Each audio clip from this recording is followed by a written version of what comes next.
नमस्कार, न्यूज के इकलौते फैमिली शो न्यूज की पाठशाला में आप सभी का बहुत स्वागत। मैं हूं सुशांत सिन्हा। ये वो पाठशाला जहां सबकी क्लास लगती है। और सबसे पहले आपको रोज की तरह बता दूं कि आज पाठशाला में कौन कौन सा चैप्टर खोलने वाला हूं।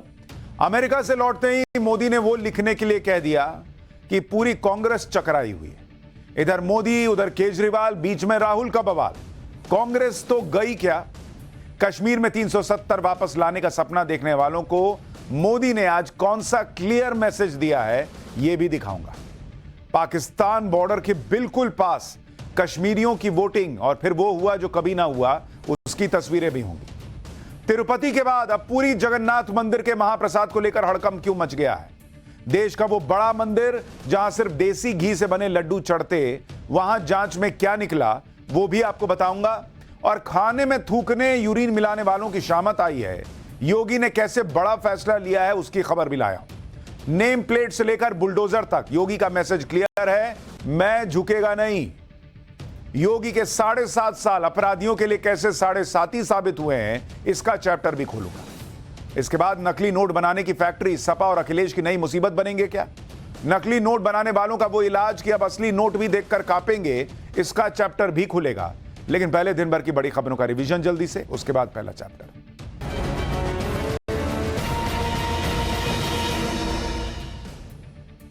बदलापुर एनकाउंटर पर बॉम्बे हाईकोर्ट ने सवाल उठाए।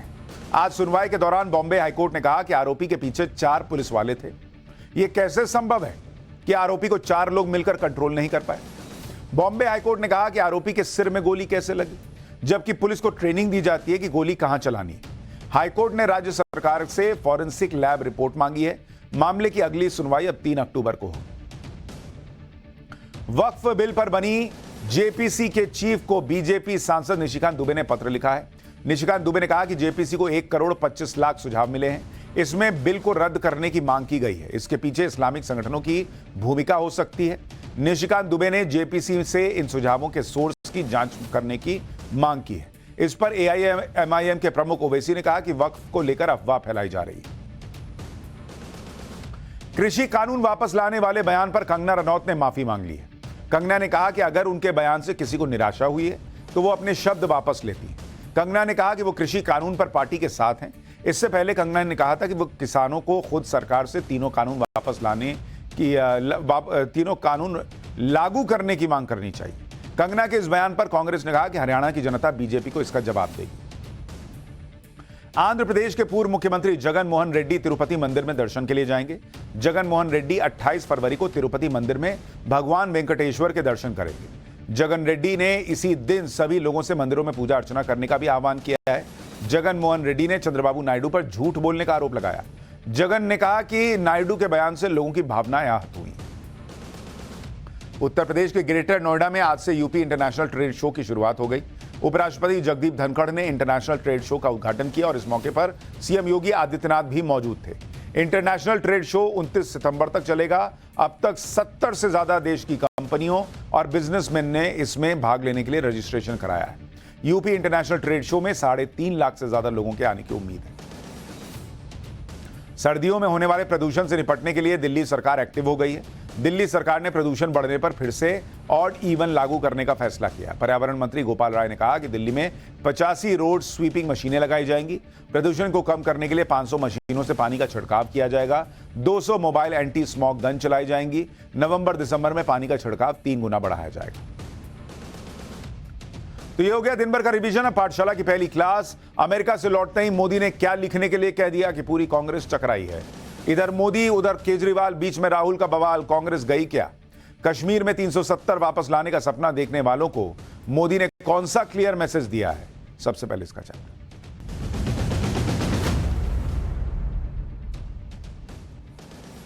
इस वक्त देश के 2 राज्यों के चुनाव पर पूरे देश की नजर है। एक तो जम्मू कश्मीर, दूसरा हरियाणा। और इन दोनों राज्यों पर बाकी देश की नजर इसलिए है क्योंकि लोकसभा चुनाव के बाद यह पहला बड़ा चुनाव है जिसमें लोकसभा चुनाव के बाद उछल रहे इंडी गठबंधन का भी टेस्ट होगा और बीजेपी का भी, कि वो लोकसभा चुनाव के बाद कैसे कमबैक करती है।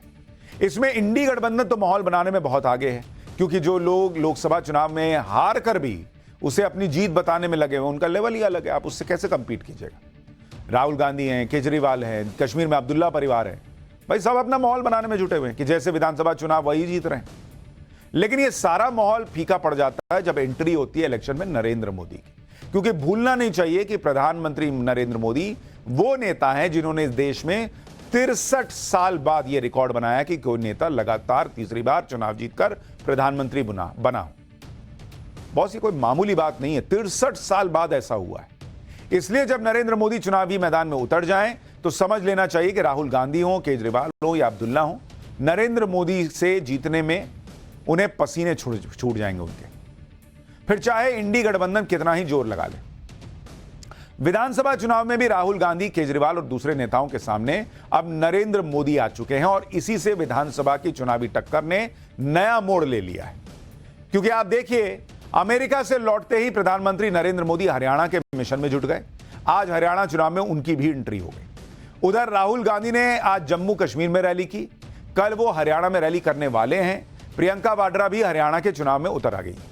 अरविंद केजरीवाल भी जेल से निकलने के बाद हरियाणा में पूरा जोर लगाए हुए हैं और कह रहे हैं कि नई सरकार उनके बिना तो नहीं बनेगी। यानी इस पूरे मामले में मोदी, राहुल गांधी और अरविंद केजरीवाल सब अब एंट्री कर चुके हैं हरियाणा चुनाव में। सबसे ज्यादा खलबली मची प्रधानमंत्री मोदी की एंट्री से, क्योंकि आज नरेंद्र मोदी ने हरियाणा के सोनीपत में एक रैली की और ऐसी ऐसी बातें बोली बॉस कि कांग्रेस में हड़कंप मच गया। कांग्रेस जिस तरह से हरियाणा में माहौल बनाने में लगी है, उसमें पीएम मोदी ने आते ही बड़ा डेंट मार दिया। उन्होंने कहा कि भाई कांग्रेस तो इस तरह से अंदर ही अंदर झगड़ रही है, तुम लिख के ले लो कि हरियाणा में गलती से कांग्रेस की सरकार आ गई तो अपने झगड़े में हरियाणा को बर्बाद कर देगी। सुनिए एक बार पीएम मोदी ने क्या कहा, फिर आपको बताऊंगा पीएम ने ये बात आखिर कही क्यों है, हरियाणा में चल क्या रहा है, कश्मीर में चल क्या रहा है। कांग्रेस शासित हर राज्य में उनके मुख्यमंत्री और मंत्री झगड़ों में उलझे हुए हैं, इसलिए हरियाणा को भी बहुत सावधान रहना है। गलती से भी मेरे शब्द लिख कर रखना भाइयों, हरियाणा का मुझ पे हक है, इसलिए मैं अपनी बात आपके सामने बड़े विश्वास से कह रहा हूं। याद रखना, गलती से भी कांग्रेस आ गई तो अपने झगड़ों में ही हरियाणा को बर्बाद करके छोड़ेंगे। भाई ये बात तो किसी से छुपी नहीं है कि कांग्रेस जहां जहां सरकार में आती है वहां वहां अपने झगड़ों में उलझ जाती है और इन झगड़ों में ऐसा उलझती है कि फिर पब्लिक सोचती है कि भाई इनको वोट बेकार ही दे दिया, अब अगला चुनाव होता है तो कांग्रेस की सरकार चली जाती है। जैसे आप देखिए, राजस्थान में जनता ने कांग्रेस को राज दिया, लेकिन गहलोत और पायलट लड़ रहे थे और फिर जनता को समझ में आया कि सत्ता तो भाई इनके बीच ही लड़ाई चलती रहेगी, हम क्या करेंगे, फिर दोनों को आउट कर दिया। इसी तरह से छत्तीसगढ़ में जनता ने कांग्रेस को मौका दिया, लेकिन वहां भी झगड़ा चल रहा था और वहां भी जनता ने बाद में इन्हें बाहर का रास्ता दिखा दिया। वहां चल नहीं रहा था टीएस सिंहदेव और मुख्यमंत्री के बीच में।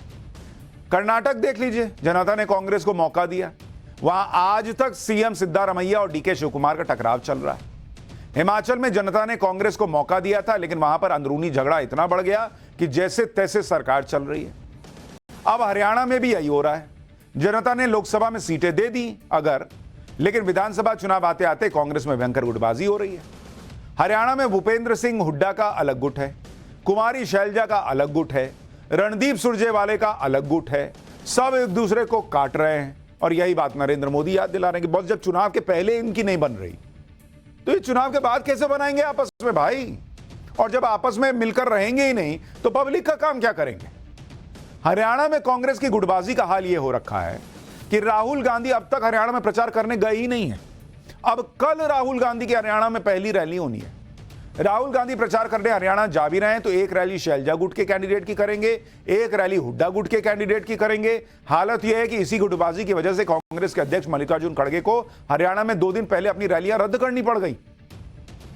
खड़गे की रैलियां कहा जा रहा है कि रद्द होने की वजह जो बताई जा रही है कि उनकी सेहत ठीक नहीं है, लेकिन चर्चा यह चल रही है कि इसकी असल वजह यह थी कि हुड्डा और शैलजा के बीच का जो टकराव था उसमें इनको रैली रद्द करनी पड़ गई। ऐसी गुटबाजी को देखकर ही कई लोग कह रहे हैं कि कांग्रेस सिर्फ माहौल बना रही है, अंदर ही अंदर तो ये एक दूसरे को काट रहे हैं, छुरियां चल रही हैं। कांग्रेस की ऐसी हालत के बीच प्रधानमंत्री नरेंद्र मोदी का हरियाणा चुनाव में उतरना और कांग्रेस पर तीखे हमले करना, यह कांग्रेस के कॉन्फिडेंस को और हिला देगा। ऊपर से प्रधानमंत्री नरेंद्र मोदी ने हरियाणा को वो पुरानी बात याद दिला दी जिसकी वजह से हरियाणा की जनता ने कांग्रेस को 10 साल से आउट कर रखा है। पीएम ने हरियाणा की रैली में डीलर और दामाद का जिक्र कर दिया, जो कांग्रेस की परेशानी को और बढ़ा देगा। सुनिए डीलर और दामाद वाला हमला। याद कीजिए 10 साल पहले जब यहां कांग्रेस की सरकार थी तब क्या होता था। तब हरियाणा में किसानों की जमीन को जम करके लूटा गया। कांग्रेस ने हरियाणा को दलालों और दामादों के हवाले कर दिया था। दलालों और दामादों से बचना है तो कमल ही बचाएगा। हरियाणा में पीएम मोदी ने कांग्रेस पर 3 बड़े अटैक किए।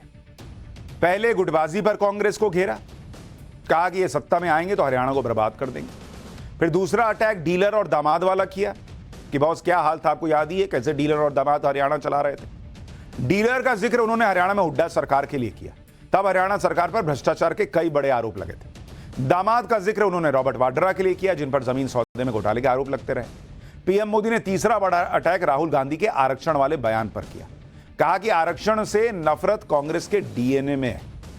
कैसे राहुल गांधी के अमेरिका में आरक्षण पर दिए बयान को लेकर पीएम मोदी ने हमला किया, पहले सुन लीजिए, फिर आपको बताऊंगा कि किसानों के मुद्दे पर कैसे पीएम मोदी ने कांग्रेस की पोल खोली। कांग्रेस के शाही परिवार से जो भी प्रधानमंत्री बना उसने हमेशा आरक्षण का विरोध किया है। आरक्षण का विरोध, आरक्षण से नफरत, ये कांग्रेस के डीएनए में है। इसलिए आज भी हम देखते हैं कांग्रेस के शाही खानदान की चौथी पीढ़ी भी आरक्षण को हटाने की बात कर रही है। राहुल गांधी लगातार यह माहौल बना रहे हैं कि उन्होंने पीएम मोदी का कॉन्फिडेंस कम कर दिया। जिन भी लोगों को ऐसा लगता है कि उन्होंने आज पीएम मोदी की हरियाणा में हुई रैली को देखना चाहिए कि उनका कॉन्फिडेंस कम हुआ है या नहीं। हरियाणा की रैली में पीएम मोदी जबरदस्त फॉर्म में दिखे, कांग्रेस को सबसे बेईमान और धोखेबाज पार्टी बताकर बड़ा हमला किया। हरियाणा की रैली में पीएम मोदी ने कांग्रेस के धागे खोल दिए। हरियाणा के चुनाव में कांग्रेस ने किसान आंदोलन और एमएसपी को मुद्दा बनाया हुआ है। आज पीएम मोदी ने कहकर कांग्रेस को लपेट लिया कि भाई कांग्रेस हरियाणा में किसानों के लिए बड़ी बड़ी बातें करती है, लेकिन जहां इनकी सरकारें हैं जैसे कर्नाटक, तेलंगाना, वहां एमएसपी की गारंटी क्यों नहीं देती। पीएम मोदी ने कहा कि हरियाणा में तो बीजेपी सरकार 24 फसलों पर एमएसपी खरीद का फैसला कर चुकी है। पहले एमएसपी पर 14 फसलें खरीदी जाती थी, जिसे बढ़ाकर 24 कर दिया गया, और हरियाणा इकलौता ऐसा राज्य है जहां 24 फसलें जो है वो एमएसपी पर खरीदी जा रही। तो कांग्रेस किस मुंह से कह रही है, ये सवाल पूछ रहे हैं वो।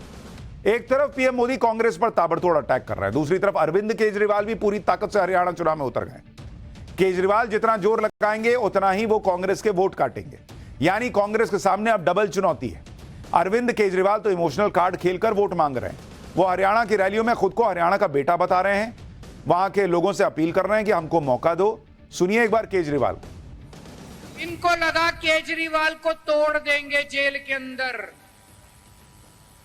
इनको पता नहीं है यो हरियाणा का छोरा से यो नहीं टूटने वाला।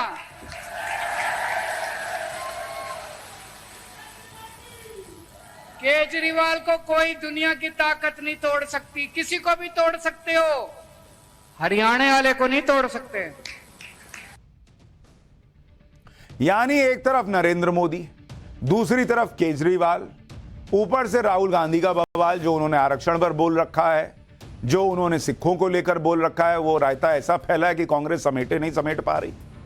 यानी हरियाणा में तो गेम सेट होता हुआ दिख रहा है और कांग्रेस की मुसीबतें गुटबाजी से लेकर राहुल गांधी के बयान तक बढ़ा रहे हैं। लेकिन जहां तक जम्मू कश्मीर की बात है, वहां जीते कोई भी हारे कोई भी, एक काम जो पीएम मोदी ने किया, वो काम जो कोई दशकों तक नहीं कर पाया, वो हुआ है कश्मीर में। और वो काम यह है कि वहां भर भर के वोट पड़ रहे हैं। किसके लिए पड़ रहे हैं ये तो रिजल्ट आएगा तब पता चलेगा। हो सकता है नरेंद्र मोदी को वोट ना भी दे रहे हो, लेकिन नरेंद्र मोदी वोट लेकर ही काम करेंगे ऐसी सोच से चलते नहीं। तो नरेंद्र मोदी ने आज कश्मीर को ऐसी बेहतर स्थिति में पहुंचा दिया, ये तो पब्लिक देख रही है ना कि वहां लोग बेखौफ होकर वोट डालने निकल रहे हैं, वोट मांगने निकल रहे हैं। जहां पहले आतंकवादियों और अलगाववादियों के डर से इलेक्शन का बॉयकॉट कर दिया जाता था, वहां वोट देने के लिए लंबी लंबी लाइन दिख रही है। तो ये तो बदल दिया ना नरेंद्र मोदी ने। आप खुद देखिए पहले चरण में क्या हुआ था और आज दूसरे चरण की वोटिंग में भी वही तस्वीर दिखी है। जबरदस्त बंपर वोटिंग हुई है कश्मीर में। पहले चरण में उन इलाकों में वोटिंग हुई थी जो अलगाववाद और आतंकवाद से प्रभावित थे। दूसरे चरण में उन इलाकों में वोटिंग हुई है जो बॉर्डर के करीब है।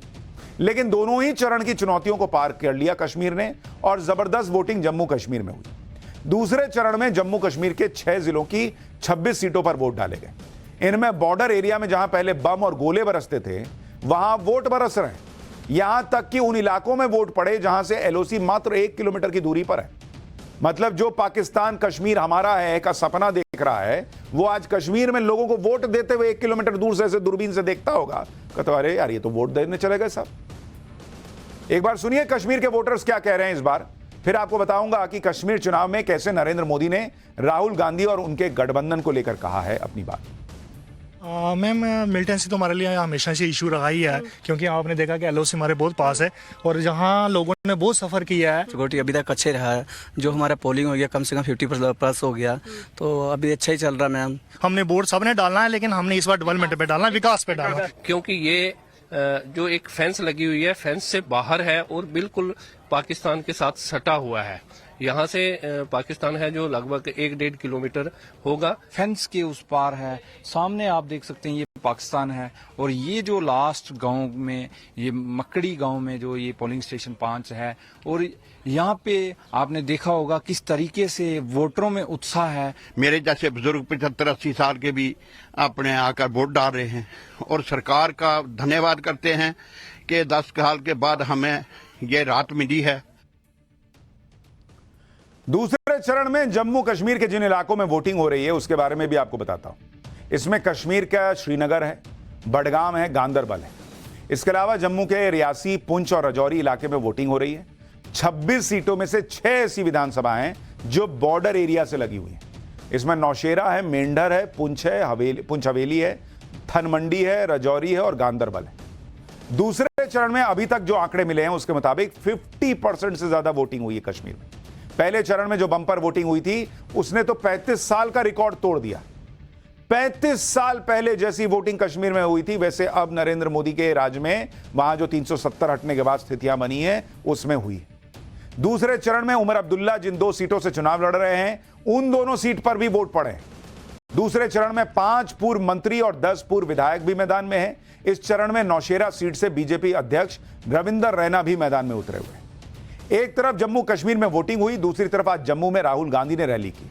लेकिन जम्मू कश्मीर में राहुल गांधी जिस मुद्दे को उठा रहे थे, पीएम मोदी और अमित शाह ने पहले ही उस मुद्दे की हवा निकाल दी। राहुल गांधी ने जब कश्मीर में पहली रैली की थी तो बड़े जोर शोर से स्टेटहुड का मुद्दा उठा रहे थे कि हम कश्मीर को स्टेटहुड का मुद्दा देंगे। पीएम मोदी और अमित शाह दोनों ने कहा कि भाई काहे का स्टेटहुड की बात कर रहे हैं, ये हम तो पहले ही लागू करने का वादा किए हुए हैं कि हम बनाएंगे राज्य। इससे पहले राहुल गांधी का यह दाव कमजोर पड़ गया। आज जब उन्होंने जम्मू में रैली की तो वो स्टेटहुड के मुद्दे पर बैकफुट पर नजर आए। पहले राहुल गांधी कह रहे थे कि वो कश्मीर को स्टेटहुड का दर्जा दिलाएंगे, अब कह रहे हैं कि बीजेपी ने स्टेटहुड नहीं दिया तो उनकी इंडी गठबंधन सड़क पर उतर जाएगी। एक बार आज जम्मू में रैली करते हुए राहुल गांधी ने क्या कहा सुनिए, फिर हरियाणा की धरती से पीएम मोदी ने कैसे कश्मीर के मुद्दे पर कांग्रेस को जवाब दिया है वो भी दिखाऊंगा। मैं आपको यहां गारंटी देता हूं कि अगर बीजेपी ने आपको स्टेटहुड नहीं दिया तो हम विपक्ष में हैं, हम इंडिया गठबंधन का पूरा दम आपको स्टेटहुड दिलवाने में लगा देंगे। पार्लियामेंट का इस्तेमाल करेंगे, लोकसभा का इस्तेमाल करेंगे, राज्यसभा का, सड़कों पे उतरेंगे और हम आपको जो आपका हक है वापस दिलाएंगे। और अगर किसी कारण बीजेपी ने नहीं माना तो फिर हम पहला काम, जैसे ही इंडिया गठबंधन की सरकार बनेगी जो बनने जा रही है, पहला काम हम जम्मू और कश्मीर के लोगों को स्टेटहुड देने का करेंगे। राहुल गांधी कह रहे हैं कि भाई वो विपक्ष की भूमिका निभाएंगे, यानी अच्छी बात है। वो ये तो कम से कम पब्लिक को बता रहे हैं जम्मू कश्मीर में कि अभी तक जो 370 वापस लाने की बातें कर रहे थे उसको छोड़कर जो स्टेटहुड की बात थी वो भी वहां जो सरकार बनाएगी वो नहीं कर सकती। भाई 370 राज्य की सरकार थोड़ी वापस लाएगी, स्टेटहुड राज्य की सरकार थोड़ी वापस लाएगी, वो तो केंद्र करेगा, वो तो लोकसभा से होगा, वहां आप विपक्ष में। तो ये तो मान रहे हैं कि भाई अभी सरकार बना भी लेंगे, जम्मू कश्मीर में तो नहीं कर सकते। दूसरी बात कि आप ये कह रहे हैं कि भाई अभी इंडी गठबंधन की सरकार बनने वाली, हम कर देंगे। कहां की बात कर रहे हैं? केंद्र में इंडी गठबंधन की सरकार अभी बनने वाली है, कहां से बन रही है? राहुल गांधी अच्छी तरह जानते हैं कि अगर जम्मू कश्मीर में उनके गठबंधन की सरकार बन भी गई तो वो राज्य को स्टेटहुड का दर्जा नहीं दिला सकते। यह काम संसद से होना है। राहुल गांधी के सामने दिक्कत यह भी है कि जम्मू कश्मीर में उनके पास पीएम मोदी को घेरने के लिए कोई मुद्दा नहीं। पहले के चुनाव में आतंकवाद, अलगाववाद जैसे मुद्दे हावी होते थे, लेकिन मोदी सरकार में आतंकवाद और अलगाववादियों की दुकान बंद हो गई। अब राहुल गांधी को कोई बड़ा मुद्दा मिल नहीं रहा। विकास हुआ ये तो सामने दिख रहा है। जम्मू कश्मीर के चुनाव में भी अंबानी अडानी करने लग गए। सुनिए एक बार।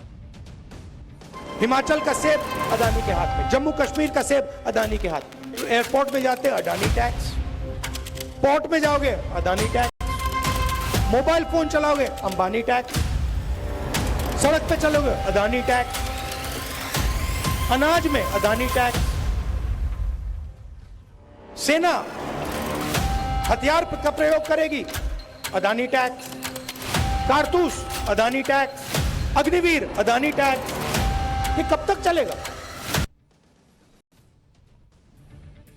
पब्लिक तो ये पूछ रही है सर कि आपका यही वाला कैसेट कब तक चलेगा कि हर चीज में अडानी अंबानी करना है? ये कब तक चलेगा बॉस? नहीं दे रही है पब्लिक आपको इस पे वोट। कब तक ये कैसेट घिसते रहिएगा? कहां कैसेट में से आवाज आने लगी है। सीडी वाला वक्त चल रहा है भाई। सीडी भी नहीं, अब तो लोग जो है वो पॉडकास्ट सुनते हैं और ऑनलाइन सुन लेते हैं। जम्मू कश्मीर के चुनाव में एक बड़ा मुद्दा तो आर्टिकल 370 का है, लेकिन राहुल गांधी के सामने परेशानी है कि वो इस पर कुछ बोल नहीं पा रहे। आर्टिकल 370 हटाने का समर्थन कर नहीं सकते। मोदी सरकार की तारीफ हो जाएगी, सहयोगी नाराज हो जाएंगे। 370 बहाली का वादा कर नहीं सकते, इससे नेशनल लेवल पर राष्ट्रवाद पर कांग्रेस को नुकसान हो जाएगा। राहुल गांधी और कांग्रेस की इस चुप्पी का फायदा नेशनल कॉन्फ्रेंस उठा रही है और पाकिस्तान भी उठा रहा है। इसलिए राहुल गांधी जम्मू कश्मीर के चुनाव में बोले तो क्या बोले, कहें तो क्या कहें, यही बड़ी परेशानी है। लेकिन पीएम मोदी के सामने ऐसी कोई दिक्कत नहीं। ना उनके मन में किसी तरह का कंफ्यूजन है, दिमाग में क्लियर था 370 हटाना है, हटा दिया। वो पहले ही कह चुके हैं कि 370 की वापसी अब नहीं हो सकती भाई, खत्म खेल है 370। राहुल गांधी 370 का नाम तक नहीं ले पा रहे। पीएम मोदी तो स्मार्ट तरीके से पॉलिटिक्स कर रहे हैं कि उन्होंने हरियाणा के चुनाव को भी 370 से कनेक्ट कर दिया। आज हरियाणा के सोनीपत में पीएम मोदी ने रैली की और कहा कि हरियाणा तो वो धरती है जिसकी वीर संतानें सेना में शामिल होकर जम्मू कश्मीर में हालात को सामान्य बना रहे हैं। पीएम ने कहा कि कश्मीर में कांग्रेस की कुनीति से निकले पत्थर हरियाणा के जवानों पर फेंके जाते थे, लेकिन अब कश्मीर में शांतिपूर्ण चुनाव हो रहा है तो हरियाणा की माताएं भी खुश हैं। लेकिन कांग्रेस और उनके साथियों को जम्मू कश्मीर में शांति पसंद नहीं। पीएम मोदी ने आरोप लगाया कि कांग्रेस और उसके साथी 370 की वापसी चाहते हैं। सुनिए पीएम को। कांग्रेस और इसके साथियों को जम्मू कश्मीर में शांति पसंद नहीं है। कांग्रेस जम्मू कश्मीर में फिर से धारा 370, आर्टिकल 370 वापस लाना चाहती है। कांग्रेस जम्मू कश्मीर में आतंक और अलगाव को फिर से हवा देना चाहती है। तुष्टीकरण के लिए कांग्रेस देश के दुश्मनों के एजेंडा को भारत में लागू करना चाहती है। 370 को लेकर भले ही कितना भी एजेंडा चलाया जाए, लेकिन सच ये है कि 370 हटने के बाद कश्मीर में हालात बदले और जम्मू कश्मीर में जिस तरह से शांतिपूर्ण मतदान हो रहा है उससे पाकिस्तान को करारा जवाब मिल रहा है। 370 हटने के बाद कश्मीर को लेकर पाकिस्तान ने भारत के खिलाफ अंतर्राष्ट्रीय लेवल पर खूब माहौल बनाया था, लेकिन आज जब कश्मीर में शांतिपूर्ण मतदान हो रहा है तो दुनिया यह जान रही है कि कश्मीर को लेकर कौन झूठा एजेंडा चला रहा था। जम्मू कश्मीर में किस तरह वोटिंग हो रही है इसे देखने के लिए 16 देशों के डिप्लोमेट श्रीनगर पहुंचे। वोटिंग प्रक्रिया को देखकर ज्यादा डिप्लोमेट चुनावी प्रक्रिया को से खुश थे। इन डिप्लोमेट्स में अमेरिका, नॉर्वे, सिंगापुर जैसे देशों के अधिकारी शामिल रहे। श्रीनगर से एक रिपोर्ट देखिए। डिप्लोमेट्स का डेलीगेशन इस वक्त डल लेक में है और मेरे सहयोगी मीर महराज आपको तस्वीरों के माध्यम से दिखाएंगे। ये डेलीगेशन आज सुबह से ही लगातार पोलिंग बूथ्स का विजिट कर रहे हैं और जो वोटिंग हो रही है उसका फर्स्ट हैंड एक्सपीरियंस ले रहे हैं। इस समय डल लेक में है। फ्लोटिंग मार्केट में जो फ्लोटिंग पोलिंग बूथ्स लगे हैं वहां उनका जायजा लेने के लिए सारे जो डिप्लोमेट्स हैं वो पहुंच रहे हैं और इनके जो 16 देश है वहाँ उनके जो डिप्लोमेट्स है, खासतौर पर अमेरिका और रशिया के डिप्लोमेट्स जो है वो यहाँ पर मौजूद है और यहाँ डल लेक के अंदर जो फ्लोटिंग पोलिंग बूथ है वहाँ पर जाएंगे और वहाँ पर जायजा लेंगे कि किस तरह से जम्मू कश्मीर में चुनाव हो रहे हैं और क्या स्थिति है। यानी जम्मू कश्मीर, जो सोच नहीं सकते थे लोग कि कश्मीर में ऐसा दिन भी आएगा कि इतने निष्पक्ष चुनाव होंगे, वो हो रहा है। अब इन चुनावों में वोटर चुनावी या सियासी जो फायदे होता है उसका फल किसको देगा, उसका प्रसाद किसको बांटेगा, ये तो कह नहीं सकते। लेकिन जो मंदिरों में प्रसाद बंट रहा है उसको लेकर देश में बड़ी चिंता। और इसलिए पाठशाला में अब अगली क्लास। तिरुपति के बाद अब पूरी जगन्नाथ मंदिर के महाप्रसाद को लेकर हड़कंप क्यों मचा भाई? देश का वो बड़ा मंदिर जहां सिर्फ देसी घी के बने लड्डू चढ़ते थे, वहां जांच हुई तो क्या निकला? अब इसका चैप्टर।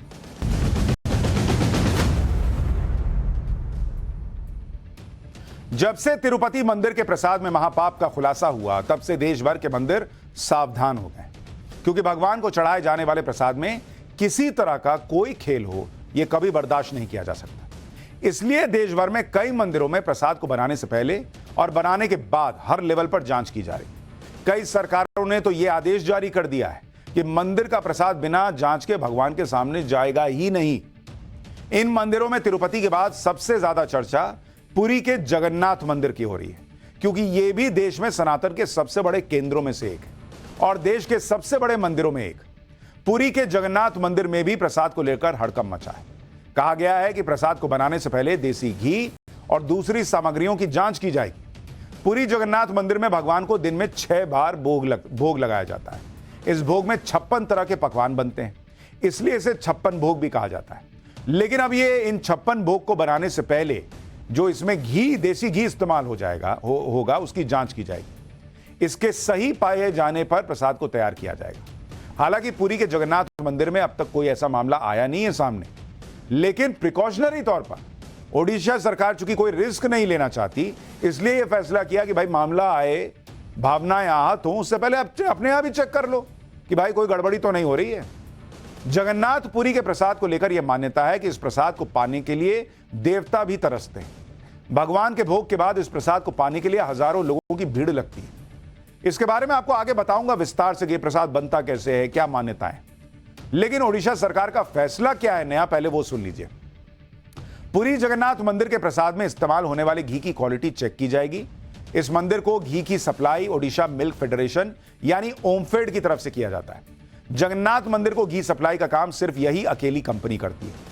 हैरान करने वाली बात यह है कि ये एक सरकारी संस्था है, लेकिन बावजूद इसके कई लेवल पर घी की क्वालिटी की जांच की जाएगी। जगन्नाथ मंदिर में करीब 1000 साल से प्रसाद बनाने की परंपरा चली आ रही है। यहां 2 तरह का प्रसाद बनाया जाता है। पहला होता है कोथा भोग, जिसको भगवान को भोग लगता है, और दूसरा बरादी भोग, जो श्रद्धालुओं के अनुरोध पर तैयार किया जाता है। इन दोनों तरह के प्रसाद में इस्तेमाल होने वाले देसी घी की जांच अब ओडिशा सरकार के फूड डिपार्टमेंट की तरफ से की जाएगी। मतलब आप सोचिए कितना ध्यान रखा जा रहा है श्रद्धालुओं की आस्था का कि सरकारी कंपनी से घी मिल रहा है, बावजूद उसके कहा जा रहा है कि नहीं, इसको चेक करेंगे, ताकि इतनी सी भी गलती की गुंजाइश ना बचे। जगन्नाथ मंदिर को लेकर सबसे बड़ी मान्यता यह है कि यहां भगवान जगन्नाथ की मूर्ति में श्री कृष्ण का हृदय धड़क रहा है। ऐसा माना जाता है कि यहां भगवान स्वयं इस प्रसाद को ग्रहण करने आते हैं। इसलिए ओडिशा सरकार हिंदुओं की आस्था को लेकर पूरी सावधानी बरत रही है। जगन्नाथ मंदिर में घी के जांच का दूसरा पहलू यह भी है कि इस मंदिर में रोजाना हजारों लोग प्रसाद ग्रहण करने आते हैं। त्योहारों के दौरान यहां 1 लाख से ज्यादा लोग रोजाना प्रसाद पाने आते हैं। ऐसे में ओडिशा सरकार चाहती है कि जब ये लोग इस प्रसाद को खाएं तो उस समय उनके मन में कोई शक ना हो, वो पहले की तरह ही पूरी श्रद्धा और विश्वास के साथ इस प्रसाद को ग्रहण करें। आज आपको पूरी जगन्नाथ मंदिर के इस प्रसाद के बारे में विस्तार से भी बताता हूं। आमतौर पर देश के मंदिरों में मिलने वाले प्रसाद को प्रसाद ही कहा जाता है, लेकिन जगन्नाथ मंदिर में मिलने वाले प्रसाद को महाप्रसाद कहा जाता है और इसे मंदिर परिसर की रसोई में ही तैयार किया जाता है। दरअसल भगवान जगन्नाथ के लिए रोजाना 56 भोग बनता है। ये सभी 56 तरह के पकवानों को मिट्टी के बर्तन में बनाया जाता है। इसके बाद मिट्टी के इन बर्तनों को तोड़ दिया जाता है। इन 56 पकवानों में दाल, चावल, खिचड़ी, सब्जी, फल के अलावा 11 तरह की मिठाइयां बनती। इन सभी चीजों को सिर्फ देसी घी में पकाया जाता है।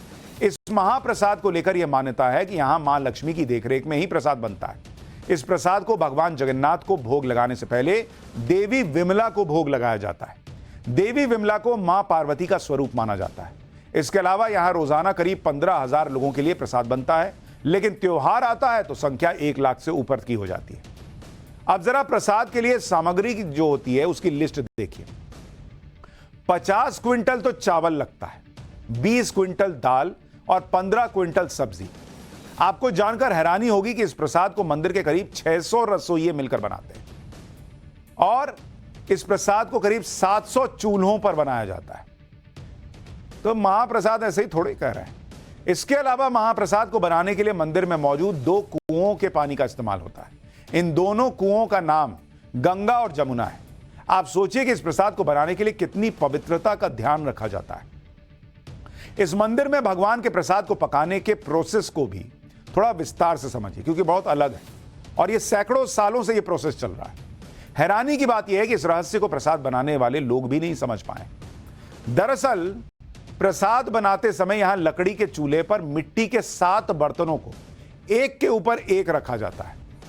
जैसे आप ये देख रहे हैं, ये जो मेरे बगल में आप देख रहे हैं, इसी तरह से एक के ऊपर एक ये रखे जाते हैं। इसमें सबसे ऊपर रखे बर्तन में रखा पकवान सबसे पहले पकता है।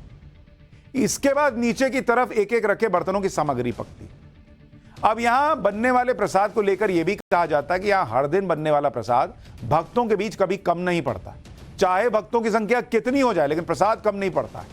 और प्रसाद कितना ही बना हो, कभी प्रसाद कम पड़ने वाला ही नहीं है।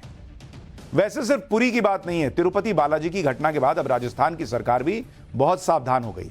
यहां भी सीएम भजनलाल ने सभी मंदिर में प्रसाद की जांच के आदेश दे दिए हैं। अब फूड सेफ्टी डिपार्टमेंट के लोग मंदिरों में जाकर पहले प्रसाद की जांच कर रहे हैं, इसके बाद ही भगवान को भोग लगा रहे हैं। प्रसाद की जांच के बाद फूड डिपार्टमेंट की तरफ से मंदिरों को प्रसाद की शुद्धता का एक सर्टिफिकेट भी दिया जाता है। इस सर्टिफिकेट को देने की शुरुआत जयपुर के एक मंदिर से हो चुकी है। यह जयपुर का बहुत प्रसिद्ध मोती डूंगरी गणेश मंदिर है। यहां भगवान गणेश को सिर्फ देसी घी से बने लड्डुओं का भोग चढ़ता है। बहुत से भक्त तो यहां 100-100 किलो के लड्डुओं का भोग लगाते हैं। आप देखिए ना भाई, लड्डू का साइज देख लीजिए। हालांकि जांच अधिकारियों के यहां प्रसाद में कोई कमी नहीं मिली है। जांच अधिकारियों को इस मंदिर को फूड डिपार्टमेंट की तरफ से इस तरह का शुद्धता का सर्टिफिकेट दिया गया है। इसमें प्रसाद की जांच के बारे में पूरी डिटेल में बताया गया है कि बॉस हमने सब चेक किया है और सब सही निकला। ये देखिए, वो सर्टिफिकेट मिला है मंदिर को। तो इस तरह से ध्यान रखा जा रहा है कि कैसे तैयार हो रहा है प्रसाद, किस तरह का प्रसाद चढ़ रहा है। और चूंकि ऐसा सर्टिफिकेशन मिल गया तो भाई भक्त जो है उनको भी लग रहा है कि हाँ चलो ठीक है मामला।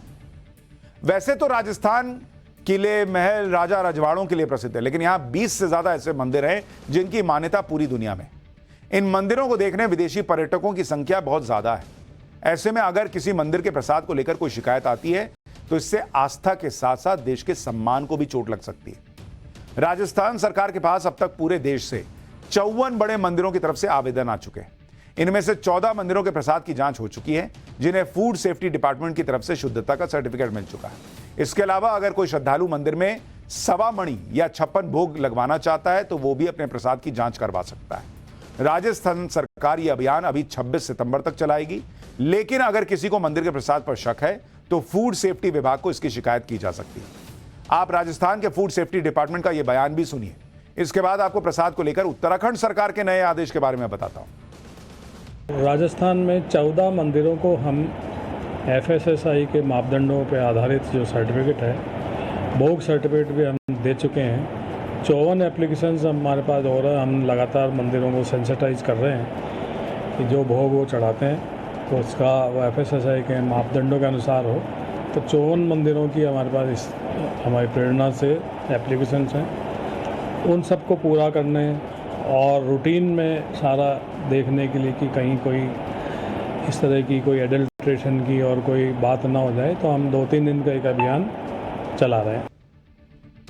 राजस्थान की तरह उत्तराखंड सरकार ने भी मंदिरों के प्रसाद को लेकर जांच के आदेश दिए।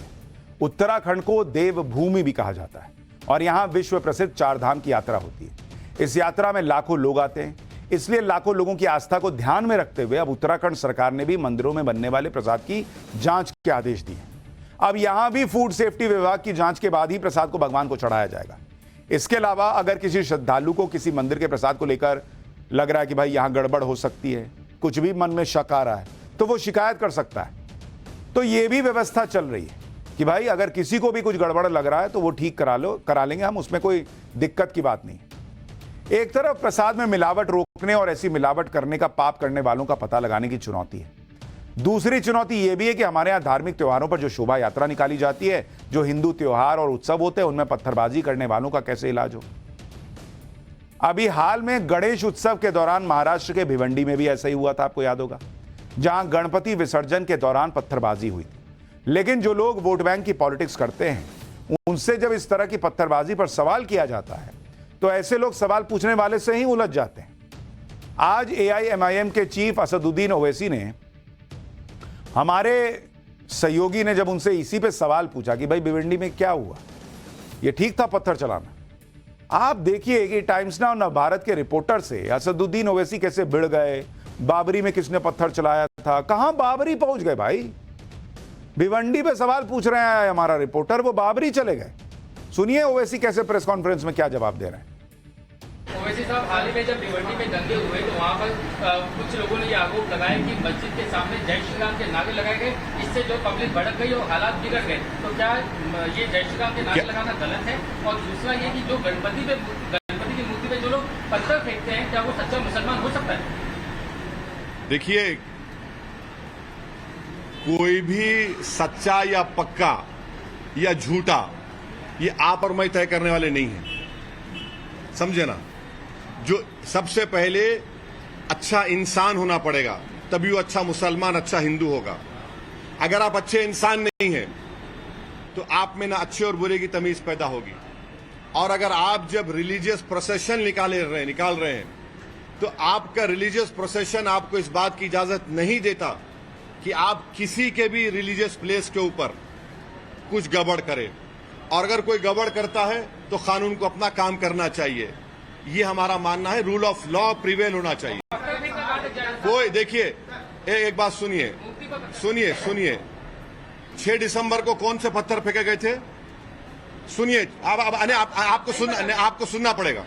नहीं, आपको सुनना पड़ेगा। 6 दिसंबर को कौन सा पत्थर फेंका गया था? नहीं, 6 दिसंबर को बाबरी मस्जिद को पत्थर फेंका गया था। नहीं, 6 दिसंबर को पत्थर फेंका गया था। 6 दिसंबर को पत्थर फेंका गया, जिससे मस्जिद तोड़ दी आपने। छोड़ दीजिए। नहीं, आप मेरे मुंह में अल्फाज डाल के अपनी सुन तो लीजिए। आप अपनी TRP रेटिंग देखना। एक मिनट ठहरो। आप 6 दिसंबर को खंडन करेंगे? करिए, वेरी गुड, बहुत अच्छा है। मैं भी सुनिए, मैं अब जवाब दे रहा हूँ भाई। देखिए, सुन तो लीजिए। आप ऐसा करेंगे, अगर आप मन बना के आए हैं कि मेरी TRP बढ़ जाएगी ZTV की और ET की, तो नहीं होगा। सुनिए, आप सुनना पड़ेगा, या नहीं सुनेंगे तो मैं खामोश बैठ जाता हूं। अब इतना देखिए, मेरे को अंदाजा है कि मोदी जी के बारे में इतना बोला हूं, आपको तकलीफ हो रही है अंदर से, मगर मैं ये कह रहा हूं कि कानून का उल्लंघन नहीं होना चाहिए, किसी की तरफ से हो। और कानून का उल्लंघन होता है तो पुलिस एक्शन लेगी। आजकल तो CCTV आ गया ना, CCTV में सब निकलता है। वो तो BNS में वो उसको एक्सेप्ट भी हो रहा है। अगर कोई भी कानून का उल्लंघन करता है तो कानून अपना काम करेगा, मगर कानून जब काम करेगा तो सबके लिए काम करना पड़ेगा। ऐसा नहीं होगा कि कोई मेरे प्रॉफेट मोहम्मद सल्लल्लाहु अलैहि वसल्लम बारे में बोलेगा और उसको हाथ भी नहीं लगाएंगे। असदुद्दीन ओवैसी से कुछ भी पूछे, वो बाबरी से नीचे बात ही नहीं करते। हमारे रिपोर्टर ने तो बाबरी के बारे में कह दिया, लेकिन वो खंडन नहीं कर पाए जो पत्थरबाजी की घटना है। कानून को काम करना चाहिए, CCTV है, ये है, वो है। खैर, वो कानून के काम करने की बात कर रहे थे। यूपी में कैसे कानून काम कर रहा है, अब आपको ये दिखाता हूं। पाठशाला में अगली क्लास, खाने में थूकने, यूरिन मिलाने वालों की शामत आई है योगी ने कौन सा बड़ा फैसला लिया है? नेम प्लेट से लेकर बुलडोजर तक योगी का मैसेज कैसे क्लियर है कि मैं झुकेगा नहीं। योगी के 7.5 साल अपराधियों के लिए 7.5 कैसे साबित हो गए, और कैसे योगी मॉडल अब कांग्रेस में की जो हिमाचल की सरकार है वो योगी मॉडल कैसे फॉलो कर रही है, वो भी आपको दिखाऊंगा इस चैप्टर में।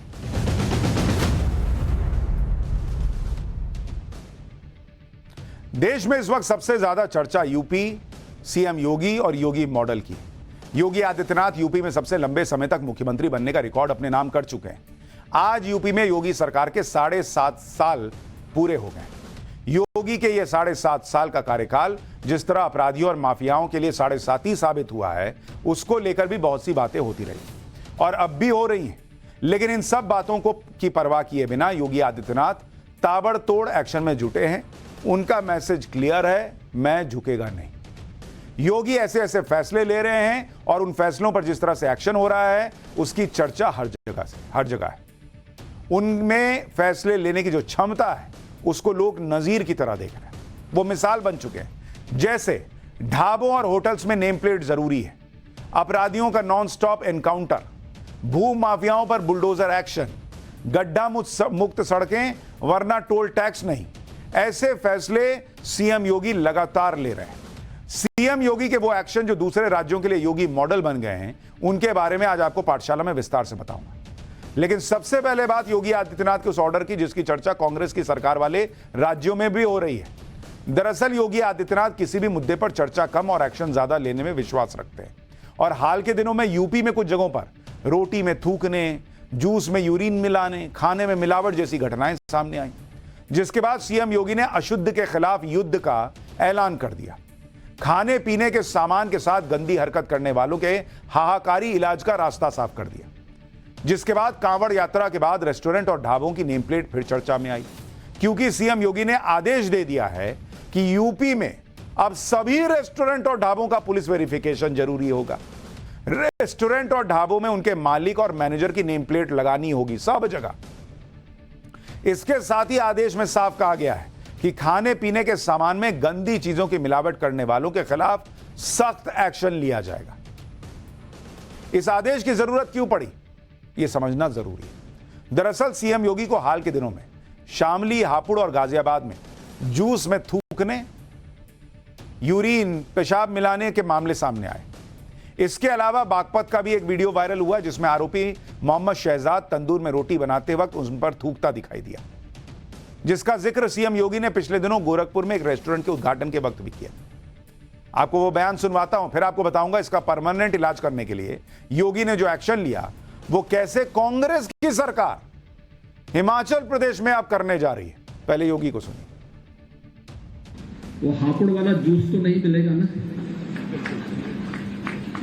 या थोक लगा करके वे रोटियां तो नहीं मिलेंगी, या तो शुद्ध मिलेगा जो भी मिलेगा। गोरखपुर में तो योगी ने सिर्फ शब्दों से ऐसी गंदी हरकत करने वालों को मैसेज दिया, लेकिन फिर इस गंदे काम पर नकेल कसने के लिए योगी स्टाइल में फरमान जारी किया और वो हिमाचल प्रदेश की कांग्रेस सरकार को भी रास आ गया। हिमाचल सरकार ने भी अब योगी मॉडल को अपनाने का फैसला कर लिया है, जिसकी जानकारी हिमाचल सरकार में मंत्री विक्रमादित्य सिंह ने दी। उन्होंने सोशल मीडिया पर एक पोस्ट में सीएम योगी के ऑर्डर वाली खबर शेयर की और उसके साथ लिखा कि हिमाचल प्रदेश में भी उत्तर प्रदेश की तरह सभी रेस्टोरेंट और फूड स्टॉल लगाने वालों को नेम प्लेट लगाना जरूरी होगा ताकि लोगों को किसी भी तरह की परेशानी ना हो। हिमाचल की कांग्रेस सरकार में मंत्री विक्रमादित्य सिंह को सुनिए, फिर योगी के उन फैसलों के बारे में भी बताएंगे जो दूसरे राज्यों के लिए रोल मॉडल बन चुके हैं और उन्हें लागू भी किया जा रहा है। जिस तरीके से उत्तर प्रदेश में भी वहाँ पर भी जो रेडी फड़ी वाले हैं खास करके उनके लिए ये मैंडेटरी किया गया है कि वहाँ पर जो है आपको अपना उसमें नाम और आईडी लगाना होगा। तो हमने भी इसको यहाँ पर पूरी मजबूती से लागू करने का निर्णय किया है कि जो भी अपना दुकान चला रहा है, रेडी फड़ी चला रहा है, उसको अपना आईडी, अपना क्लियर आइडेंटिफिकेशन उसमें करना होगा। अब कोई कांग्रेस से पूछे, जब यही काम योगी आदित्यनाथ ने यूपी में किया था तो इसे माइनॉरिटीज पे हमला बता दिया था, देश में हिंदू मुसलमान करने की कोशिश बता दिया था। मोदी योगी पे सवाल खड़े किए थे इसी कांग्रेस और पूरे इंडिया अलायंस ने। अब कांग्रेस की सरकार हिमाचल में कर रही है। कई लोग तो सोशल मीडिया पे लिख रहे हैं कि हिमाचल में जो हिंदुओं ने अपनी ताकत दिखाई है उसका असर है ये कि वहां पर कांग्रेस सरकार को इस तरह के फैसले लेने पड़ रहे हैं। एक तरफ योगी आदित्यनाथ ने खाने पीने के सामान के साथ खिलवाड़ करने वालों को सबक सिखाने की ठान ली है, दूसरी तरफ माफियाओं और अपराधियों के खिलाफ खटाखट और फटाफट अंदाज में एक्शन हो रहा है। यूपी में योगी के आने से पहले एक वक्त ऐसा था कि कानून व्यवस्था बहुत बड़ी चुनौती थी भाई, माफियाओं का बोलबाला होता था, अपराधियों को किसी तरह का कोई खौफ नहीं था। लेकिन आज गुंडे माफिया अपराधियों में खौफ है और यह खौफ एनकाउंटर और बुलडोजर जैसे एक्शन की वजह से। 2017 में योगी आदित्यनाथ पहली बार मुख्यमंत्री बने और 20 मार्च 2017 से 5 सितंबर 2024 तक के आंकड़ों पर अगर नजर डालें, यूपी में 12,964 एनकाउंटर हुए, जिनमें 207 अपराधी मारे गए। योगी सरकार में अपराध का सफाया करने के लिए ऑपरेशन लंगड़ा भी चला, जिसमें 6,500 अपराधी घायल हुए, जबकि कुल 27,117 अपराधी गिरफ्तार हुए। यही नहीं, योगी सरकार के 7.5 सालों में माफियाओं और अपराधियों के अवैध संपत्ति पर बुलडोजर फुल स्पीड से चला। इस दौरान 1,535 अपराधियों के अवैध निर्माण पर बुलडोजर एक्शन हुआ। भले ही सुप्रीम कोर्ट की रोक के बाद लोगों को लगा हो कि अब यूपी में बुलडोजर का इंजन बंद हो जाएगा, नहीं बॉस, यूपी के बहराइच में फिर बुलडोजर का एक्शन हुआ है। हालांकि यह एक्शन इलाहाबाद हाईकोर्ट के फैसले के बाद हुआ। दरअसल बहराइच में लोगों ने सरकारी जमीन पर कब्जा करके मकान और घर बना लिए।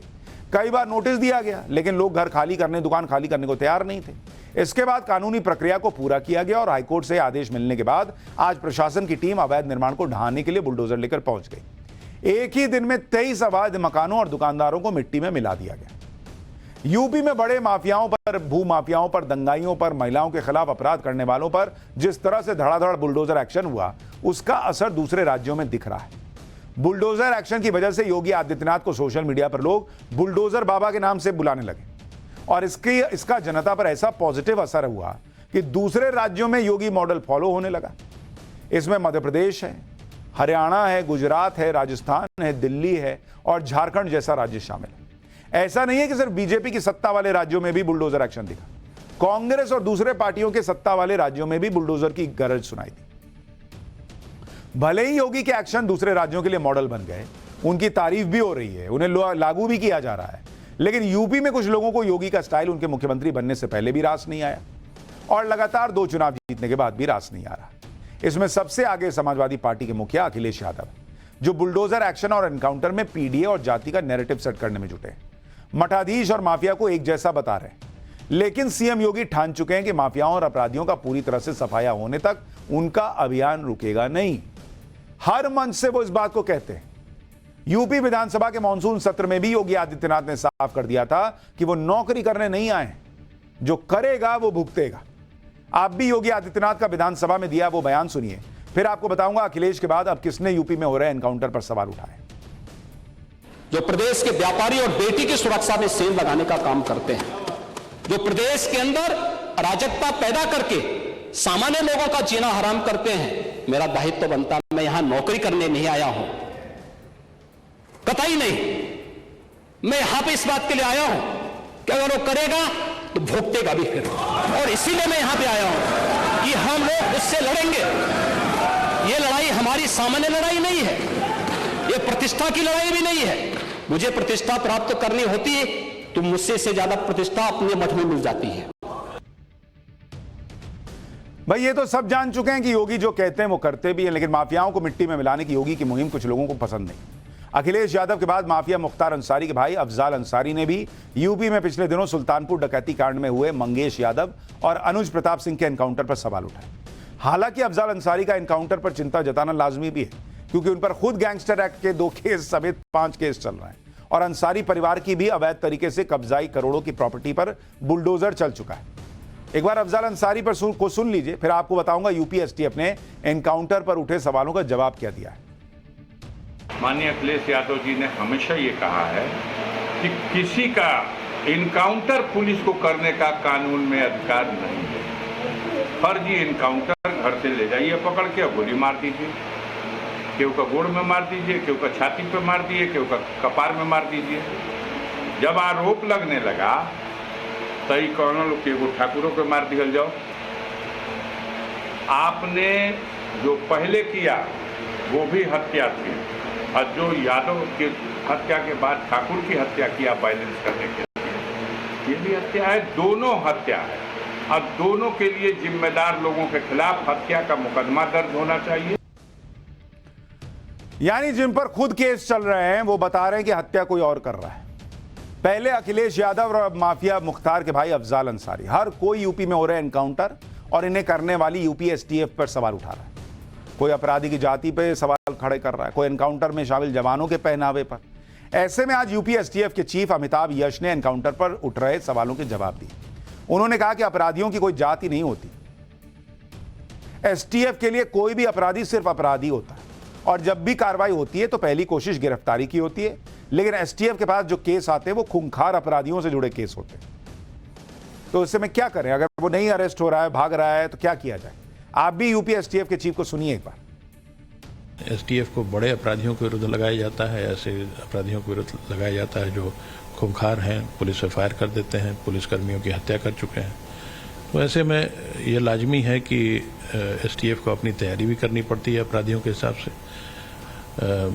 और वैसी ट्रेनिंग भी करानी पड़ती है और उनको उसी माइंडसेट से अपराधियों को पकड़ने के लिए अपना जाल भी तैयार करना पड़ता है।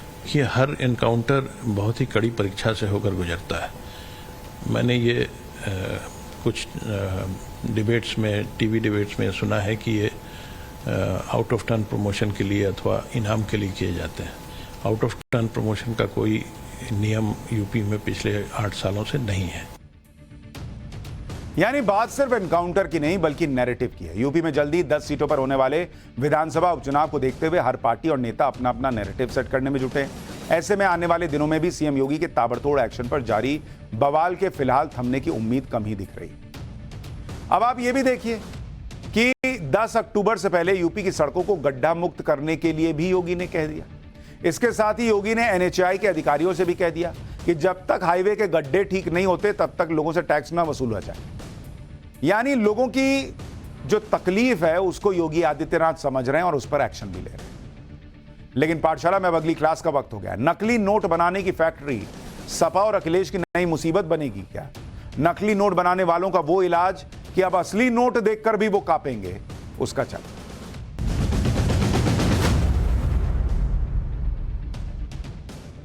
उत्तर प्रदेश में नकली नोट बनाने वाले गिरोहों के खिलाफ तेजी से एक्शन हो रहा है।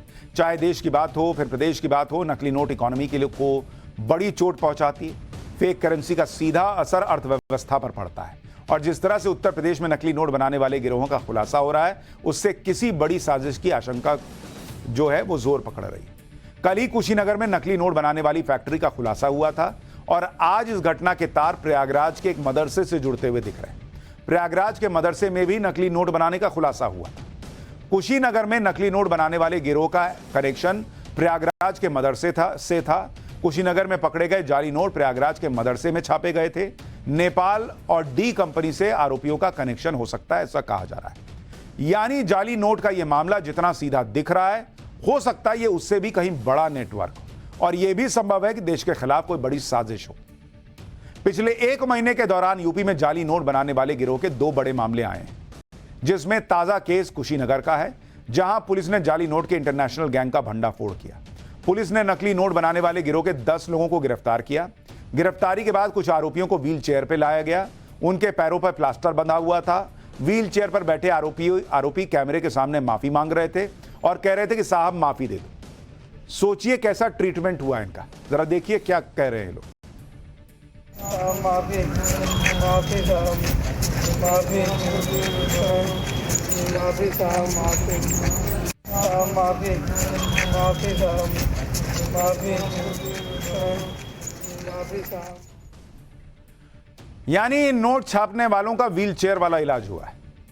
आपको बताता हूं कि इन आरोपियों के पास से क्या क्या बरामद हुआ। 5.5 लाख से ज्यादा के नकली नोट बरामद हुए। 1 लाख रुपए से ज्यादा के असली नोट भी मिले। 10 तमंचे, 30 जिंदा कारतूस बरामद किए गए हैं। 4 सुतली bomb, 10 Aadhaar card, 10 ATM card, 13 mobile, 26 SIM, 8 laptop मिले। आरोपियों के पास नेपाल की करेंसी भी मिली। यानी ये पूरे आरोपी जो हैं जिस तरह से काम कर रहे थे वो पूरा प्रॉपर नेटवर्क दिखता है। लेकिन यूपी पुलिस एक्टिव है और जो इलाज करने का यूपी पुलिस का स्टाइल है वो तो आप देख ही रहे हैं किस तरह से इनका इलाज हो रहा है। एक बार जरा वो माफी मांगते वाला वीडियो फिर से दिखाइए।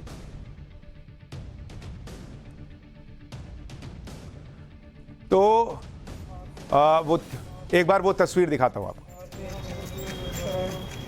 माफी साहब, माफी साहब, माफी माफी साहब, माफी माफी साहब, माफी। तो योगी राज में इलाज का ये मॉडल तो रुकने वाला नहीं है, लेकिन फिलहाल एक छोटे से ब्रेक के लिए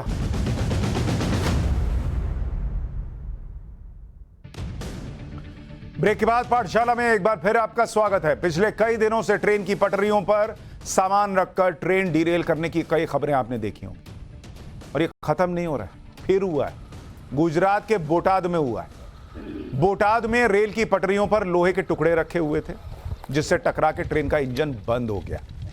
गनीमत यह रही कि कोई बड़ा हादसा नहीं हुआ। रेलवे और स्थानीय पुलिस मामले की जांच कर रहे हैं। देखा जा रहा है कि कहीं किसी बड़ी साजिश का यह हिस्सा तो नहीं है, लेकिन दिक्कत यह है कि ये घटनाएं, ऐसी घटनाएं बार बार हो रही हैं।